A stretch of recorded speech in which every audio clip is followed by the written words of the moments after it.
दोस्तों, जय हिंद, जय भारत, जय राम जी की। आज एक हम नया वीडियो लेके आए हैं जो कि पेरेंट्स का ही ओपिनियन है। आज पेरेंट्स बहुत परेशान हैं। और क्यों परेशान हैं, उसने कहाँ गलती करी और कहाँ अपने बच्चे को वो रोक पाएगा। फर्स्ट लिस्ट जो बनी है, जो फर्स्ट लिस्ट में जो बच्चे का चयन हुआ है, उसमें अपने बच्चों को प्रवेश नहीं दे सकेगा।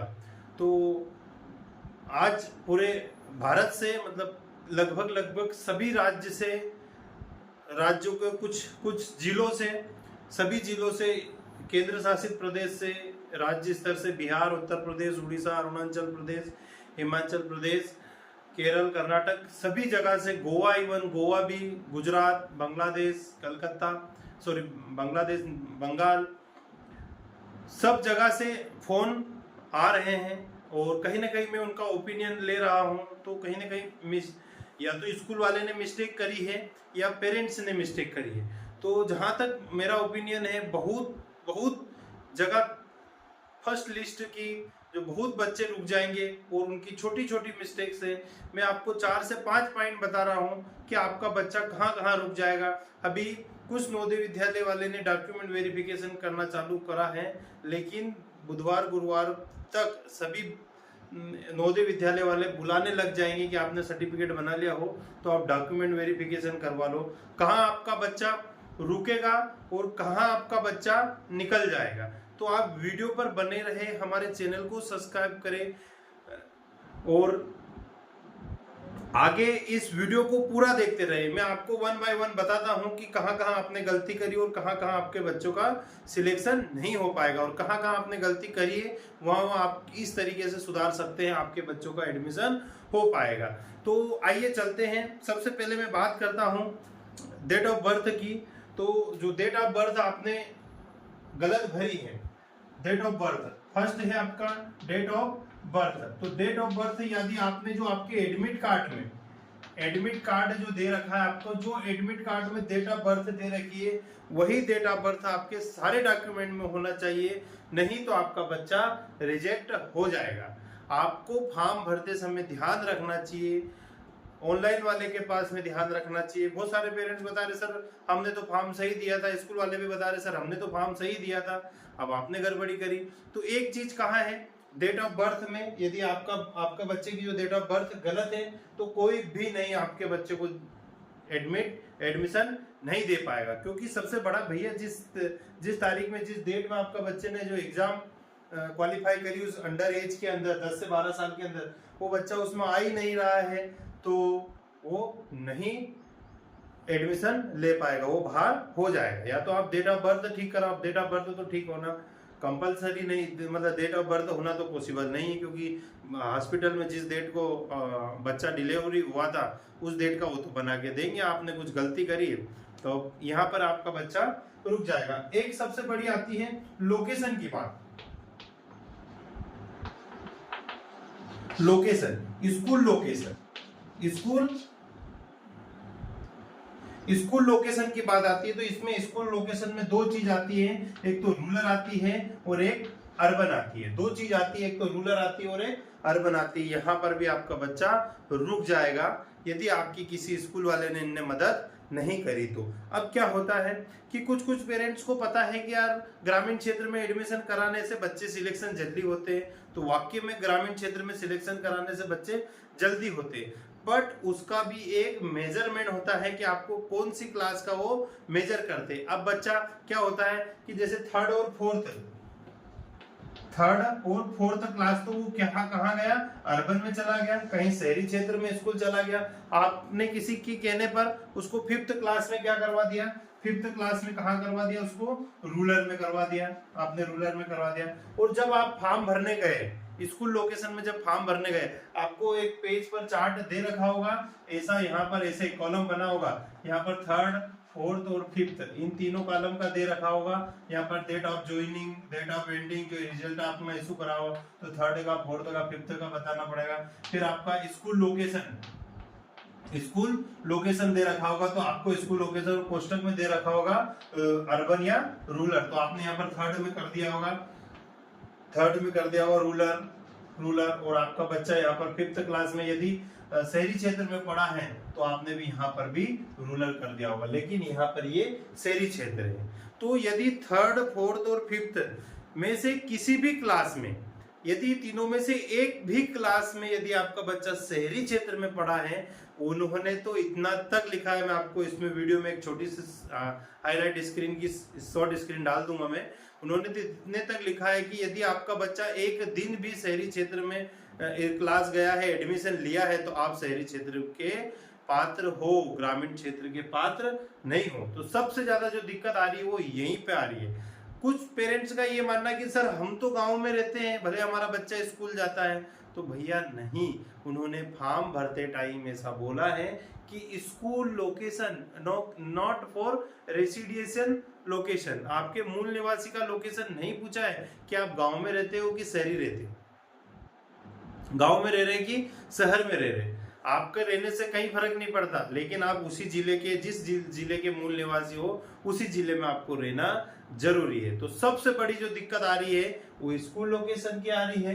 बच्चा कहीं ना कहीं स्कूल लोकेशन के कारण बहुत बच्चे रुक रहे, बहुत बच्चे रुक रहे हैं। सबसे ज्यादा जो मुझे प्रॉब्लम आ रही है वो अर्बन और रूरल की सबसे ज्यादा प्रॉब्लम आ रही है, ग्रामीण क्षेत्र और शहरी क्षेत्र की सबसे ज्यादा प्रॉब्लम आ रही है। अब ये हो गई, जिसके बाद दूसरी चीज बर्थ डेट की हो गई है, और बर्थ डेट सबसे ज्यादा जो स्कूल लोकेशन की आ रही है। अब चौथी चीज आ रही है कि स्कूल रिकॉग्नाइजेशन, स्कूल रिकॉग्नाइजेशन लिखा हो, नॉन रिकॉग्नाइजेशन। नॉन रिकॉग्नाइजेशन मतलब शासन द्वारा मान्यता प्राप्त और शासन द्वारा मान्यता प्राप्त स्कूल नहीं है। अब कुछ जैसे बिहार और उत्तर प्रदेश के कुछ लोगों के मेरे पास फोन आया कि सर मैंने फॉर्म भरते समय जो स्कूल था उसमें रिकॉग्नाइजेशन में यस कर दिया था, लेकिन अब टीचर वो बता रहा है कि हमारे पास तीसरी चौथी की तो मान्यता ही नहीं है, तीसरी चौथी की तो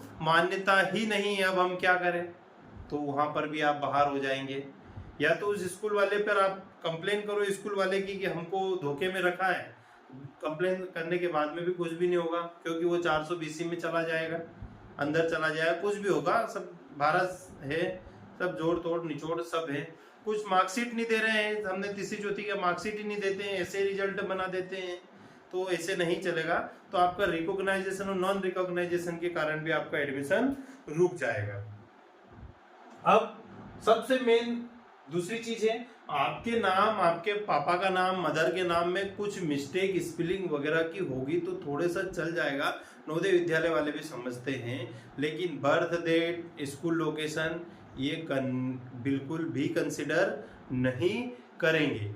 अब नेक्स्ट बात आती है कि जन्म प्रमाण पत्र। जन्म प्रमाण पत्र कि सर हम रहने वाले हैं किसी देवास डिस्ट्रिक्ट के, और जो हमारा जो बर्थ सर्टिफिकेट बना है वो महाराष्ट्र का बना है, हम रह रहे तो MP में, लेकिन हमारा जो बर्थ सर्टिफिकेट बना है वो महाराष्ट्र के किसी जिले का बना है। तो भैया बर्थ सर्टिफिकेट से मैं गारंटी ले रहा हूँ कि आपका एडमिशन नहीं रुकेगा, क्योंकि ऐसा थोड़ी कि आप जहाँ रह रहे हो वहीं जिस मूल निवासी के हो, मम्मी मायका जो भारत में रहती है एक प्रथा गोद भराई की, वो जो ननिहाल में जाते हैं, अपने मायके में जाते हैं और वहीं डिलीवरी होती है, तो ऐसा थोड़ी कि उसी जिले में डिलीवरी कराओ, जिस जिले में आप नवोदय विद्यालय के लिए एलिजिबल रहोगे, वहाँ रह रहे हो तो डिलीवरी यहाँ कराने आओ कि भैया हमको 5वीं में नवोदय क्लास का फॉर्म भरना है, तो हम इसी जिले में हमको डिलीवरी करानी पड़े।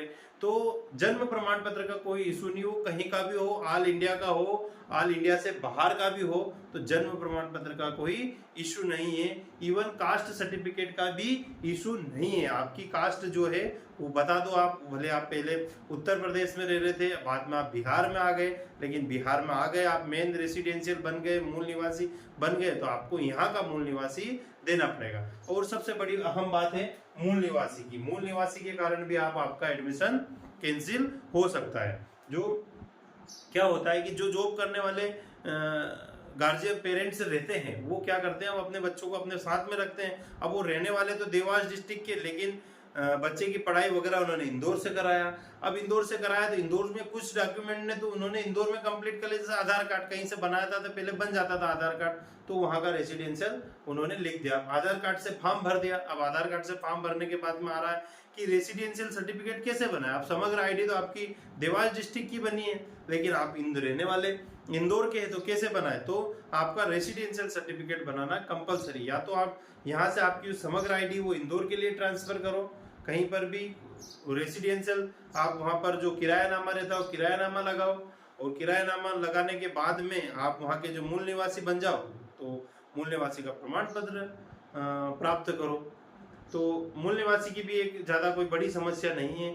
बड़ी समस्या आती है हमारी, तो यही समस्या है रूरल और अर्बन की, और इसके कारण बहुत सारे एडमिशन कैंसिल हो रहे हैं। ये मेरी आंखों के सामने है, और छोटी छोटी बातें हैं, कंसिडर कर लेंगे। 100 रुपये, 50 रुपये, 10 रुपये के स्टाम्प पे आपसे स्टाम्प करवाएंगे नवोदय विद्यालय वाले कि भैया आप 10 रुपये के स्टाम्प पर ये कर लाइए कि हमारी बालिका का नाम ये था, और उसके बाद में ऑनलाइन वाले इवन होता है, ऑनलाइन वाले से भी होती है। और एक मैं सबसे बड़ी बात बता दूं कि यदि आपके स्कूल वाले ने सही फॉर्म भरा है, जो आप स्कूल से वेरीफाई करवा के ले गए थे, और स्कूल वाले ने आपका सही फॉर्म भरा है, और आपने जो डॉक्यूमेंट स्कैन कराया उसमें जो फॉर्म दिया था हैंड राइटिंग वाला, उसमें यदि सही भरा है और ऑनलाइन वाले ने मिस्टेक कर दी है, तो वो भी चल जाएगा, कोई दिक्कत नहीं। ऑनलाइन वाले की जो प्रॉब्लम थी वो कंसिडर कर लेंगे, लेकिन अर्बन रूरल में नहीं चलेगा।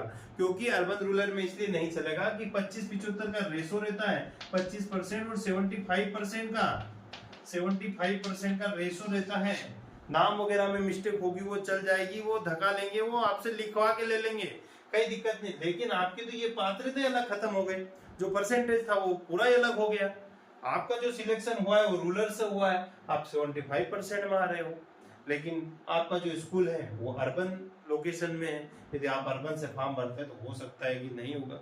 हाँ, ये जो प्रॉब्लम यहाँ पर जो कंसिडर हुआ है, जो अनरिजर्व्ड कैटेगरी में आ रहे हैं, जिन्होंने क्या होता है कि रिजर्व और अनरिजर्व्ड कैटेगरी में आते हैं, उसमें बच्चे अनरिजर्व्ड कैटेगरी में भी पहुंच जाते हैं, जो सबसे ऊपर टॉप करते हैं, तो उसमें कुछ कंसिडर कर सकते हैं, कुछ नवोदय विद्यालय वाले कर सकते हैं, उनको समझाने वाला होना चाहिए।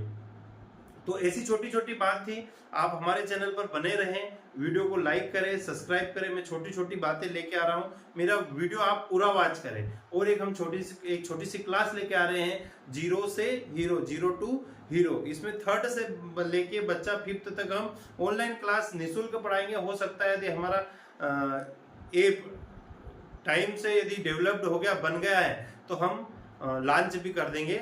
आप कहीं से भी उसको कहीं से भी उसको डाउनलोड कर सकते हैं प्ले स्टोर वगैरह से, और आप फ्री में निःशुल्क क्लास ले सकते हैं, हमें कोई प्रॉब्लम नहीं। लेकिन हमारे चैनल को आपको सब्सक्राइब करना जरूर रहेगा, वीडियो को लाइक करें। मैं और स्क्रीन पर मेरे मोबाइल नंबर डाल दूंगा, किसी भी प्रकार की कोई समस्या हो तो आप मेरे से संपर्क कर सकते हैं। तो आप date of birth, rural urban जो स्कूल लोकेशन, उस पर भी आपको ध्यान देना। जो बातें तो बहुत सारी है, इतनी बातें इतनी बताने की, लेकिन वो आपको कुछ काम की नहीं है, बोरिंग है, आप वीडियो स्किप करोगे तो कोई मतलब ही नहीं है।